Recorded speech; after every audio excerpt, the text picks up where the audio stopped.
Hola amigos del canal Cultura y Letras. Como lo había anunciado en noviembre del 2018, iba a leer el libro 21 lecciones para el siglo XXI de Yuval Noah Harari y lo iba a criticar duramente. Ya conocieron mi postura y un esbozo de las ideas referidas al libro anterior en este video que les voy a dejar por acá. En ese video nos hicieron esperar las voces en contra, muchas de ellas argumentadas, las cuales me ayudaron a ampliar mucho más la visión que tenía. Pero también aparecieron gran parte de insultos, de groserías y de estupidez. Ya saben lo que ocurre con este tipo de ataques personales, lo cual lo hablé también en este otro video que les dejo por acá, los cuales no solamente son vacíos, sino que además podrían pasar a engrosar ese gran grupo que el escritor y filósofo Umberto Eco llama la invasión de los imbéciles. En fin, en este nuevo libro encontré mentiras peligrosas o verdades valiosas. Se los voy a contar. Bienvenidos.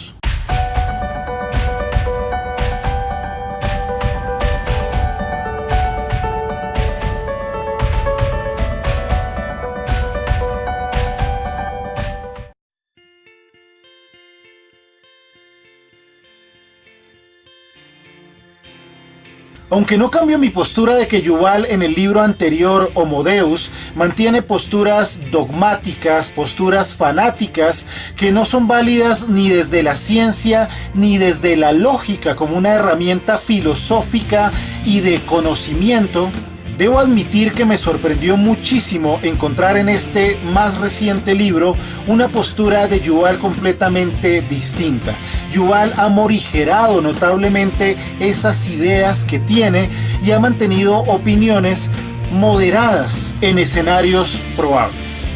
Así como en el video anterior advertía de 3 sofismas peligrosos y venenosos de Yuval, no tengo ningún problema en admitir que en este libro encontré muchas ideas valiosas, con un Yuval realmente distinto. Hay algo que cambió realmente en él y se muestra ahora racional y responsable en su postura como científico. No creo que haya cambiado por las críticas de sus lectores, que en realidad son muchas. No creo que sea un hombre que se deje amilanar por comentarios. Yo creo que lo hizo porque se dio cuenta que varias de sus posturas eran dogmáticas y fanáticas, de manera que decidió en este libro matizarlas, cambiarlas y renovarlas. Y les voy a contar qué fue lo que me gustó de este libro. Pánico o perplejidad.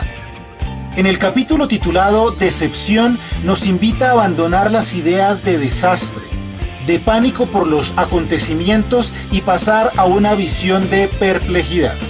Nos dice que el pánico es una postura arrogante porque nos declara que somos perfectamente conocedores de que vamos directo hacia el desastre.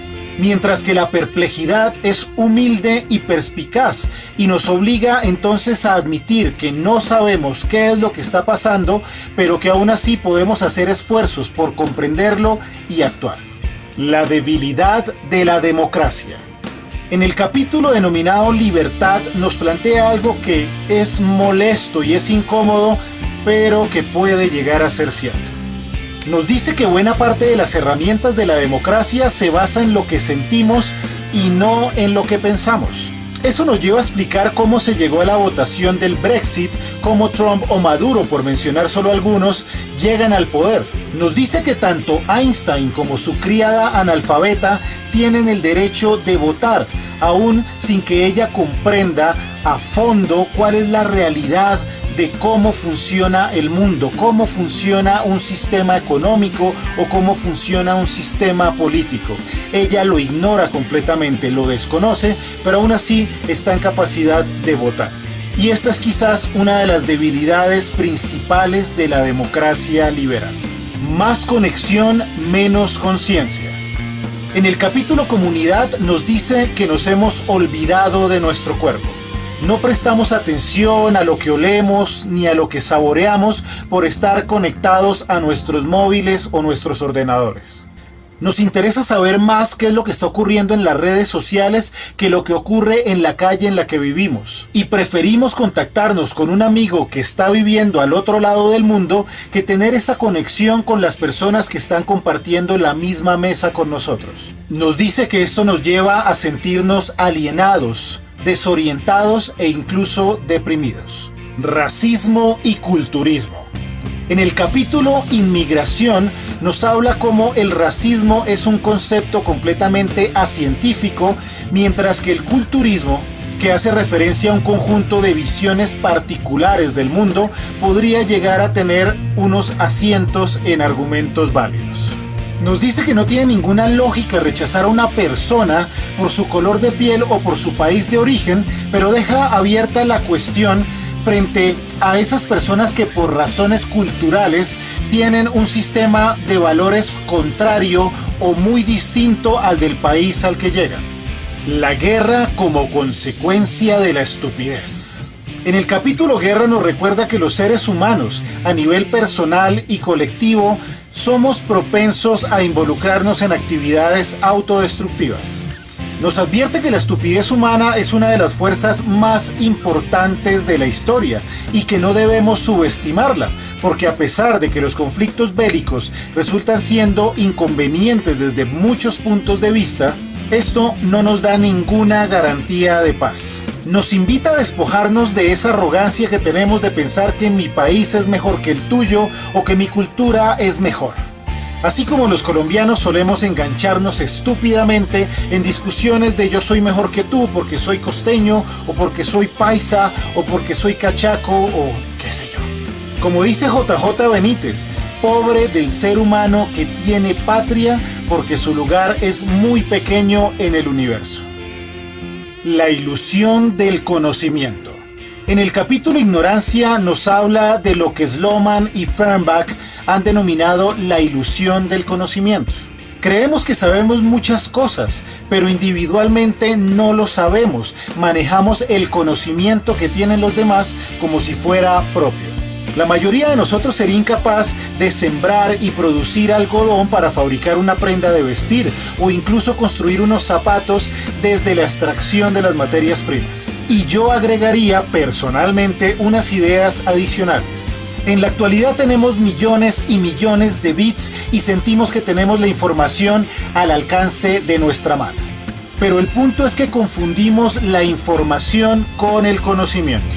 Tomando algunos de los conceptos de Platón, de Popper, de Kuhn e incluso de Feyerabend, hablo del conocimiento como una construcción racional que trasciende la relación objeto-sujeto y que se apoya en argumentos justificados. El conocimiento es algo que va más allá del conocer, ligado a una evidencia empírica, y del saber como una justificación que se acopla a una realidad llena de significado y de sentido. Incluso, aludiendo a la caverna de Platón, hablo del conocimiento como la llave que nos lleva a entender el dualismo ontológico, es decir, entre el mundo sensible y el inteligible, y el dualismo epistemológico, es decir, entre la opinión y el saber. Tenemos mucha información, pero carecemos de conocimiento, y esto, en buena parte, ha sido motivado por las redes sociales y por la web, que han desplazado la posibilidad de ejercitarnos en lo que se denomina pensamiento crítico. Pensamiento crítico.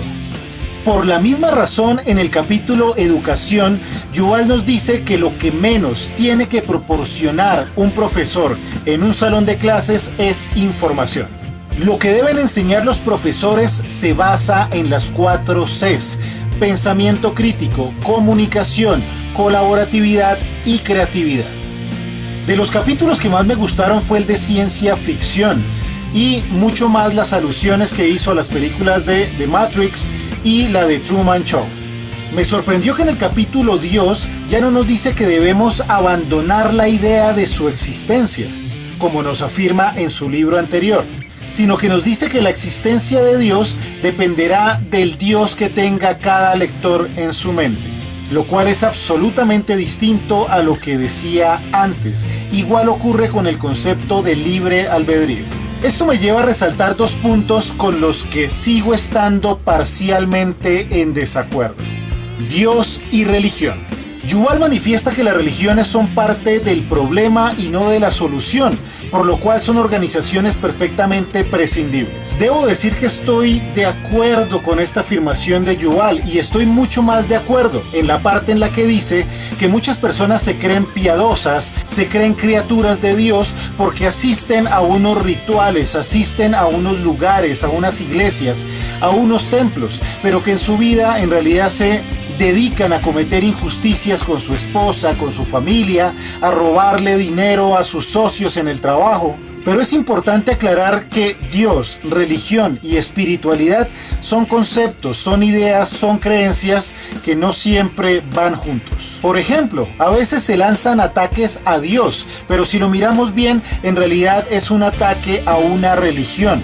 O solemos pensar que una persona espiritual tiene que ser una persona religiosa, o una religiosa tiene que ser una persona espiritual, cuando en realidad esto no siempre es así. Hay religiosos que ocupan altos cargos que no son nada espirituales, y hay personas muy espirituales que no tienen ninguna religión. Textos sagrados desactualizados. Yuval nos dice que los textos sagrados como la Biblia o el Corán, entre otros, no funcionan hoy porque se han desactualizado y son incapaces de darnos respuestas efectivas frente a las dinámicas actuales del mundo. Y aquí nuevamente Yuval termina confundiendo lo religioso con lo espiritual. Para una persona espiritual, los textos sagrados son alimento para su espíritu. Y es que solo un religioso podría pensar que lo que lee en el Génesis, por ejemplo, no tiene absolutamente nada que ver con ese mensaje espiritual, sino que habla de un relato en el que narra cómo se crea el planeta y cómo se crea la vida en el planeta. Entonces afirmar que un mensaje espiritual debe ajustarse a lo que vemos en el mundo actual es una contradicción per se.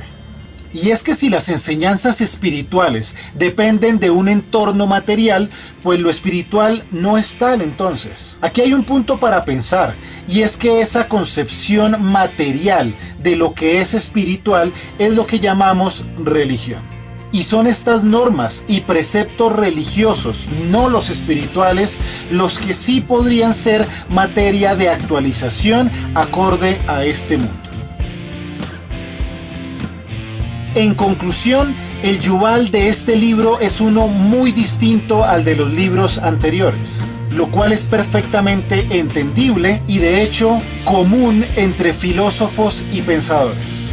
Este Yuval se muestra respetuoso, humilde, sensible e incluso con alguna tendencia a lo espiritual, como lo deja entrever en el último capítulo. Si te gustan mis videos, dale like, compártelo con tus amigos y comenta, sugiéreme temas, hazme preguntas, cuéntame algo. Sígueme en mis redes sociales @ccultura_y-letras en Facebook, Twitter e Instagram. Encuentra mis calificaciones y reseñas de libros también en mi cuenta en Goodreads, cuyo enlace te dejo en la cajita de la descripción. Suscríbete y no olvides darle clic a la campanita para que recibas las notificaciones de contenido nuevo. Nos vemos en breve, alimentemos la cultura y felices letras.